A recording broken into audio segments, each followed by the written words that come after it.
প্রিয় ভিউয়ার্স, আমি আব্দুর রব্দুল্লাহ আজকে এই মুহূর্তে অবস্থান করছি পাঁচবিবি উপজেলার ৫ নম্বর আটাপুর ইউনিয়ন পরিষদ চত্বরে। এই পাঁচবিবি উপজেলার ৫ নম্বর আটাপুর ইউনিয়ন পরিষদ চত্বর থেকে আপনাদেরকে জানাই সালাম, শুভেচ্ছা এবং অভিনন্দন। এই আটাপুর ইউনিয়ন পরিষদ চত্বরের একটি বিশেষ বৈশিষ্ট্য যে এই চত্বরটি সুন্দর ছায়া শনিবির একটি সবুজে ঘেরা প্রান্তর বলা যায়। দেখতে পাচ্ছেন পাঁচবিবি উপজেলার সেই ৫ নম্বর আটাপুর ইউনিয়ন পরিষদের সেই ভবন।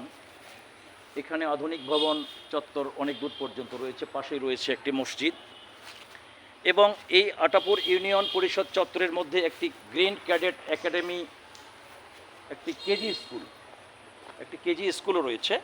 সামনে এই যে কেজি স্কুলের রাস্তা আপনারা দেখতে পাচ্ছেন, এটি চলে গেছে কেজি স্কুলের ভিতরে।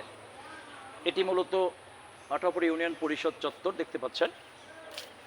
এই পরিষদ চত্বরের পরিবেশটা একেবারেই ছায়া শনিবির, গাছপালায় সুন্দর আবৃত। এখানে সামনের অফিসটা, এটা কি অফিস বাবা? এই ভবনটা কিসের?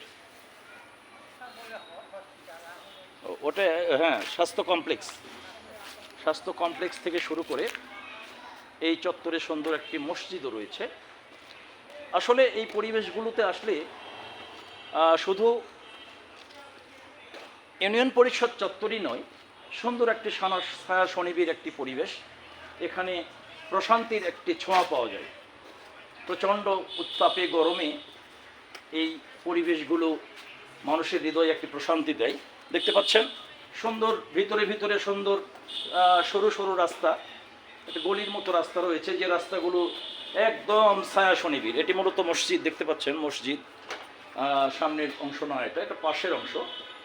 এই ছায়া শনিবির চত্বরটি আপনাদেরকে দেখার ইচ্ছা রয়েছিল, সেই ইচ্ছা থেকেই আমি এই পাঁচবিবি উপজেলার আটাপুর ইউনিয়ন পরিষদের চত্বর থেকে আপনাদেরকে এই পরিবেশটা দেখানোর একটি ক্ষুদ্র প্রয়াস চালালাম মাত্র। বন্ধুরা, কথা দিয়েছিলাম যেখানেই যাব আপনাদেরকে সঙ্গে রাখার চেষ্টা করব। সেই প্রতিশ্রুতির ধারাবাহিকতায় আজকে এই ক্ষণে, এই মুহূর্তে আমি আপনাদেরকে নিয়ে অবস্থান করছি এই পাঁচবিবির আটাপুর ইউনিয়ন, অর্থাৎ ৫ নম্বর আটাপুর ইউনিয়ন পরিষদ কার্যালয়। এটি আধুনিক ভবন দেখতে পাচ্ছেন। এমনি করে আগামী দিনে আবারও দেখা হবে। আজকে পর্যন্তই সালাম, শুভেচ্ছা এবং অভিনন্দন।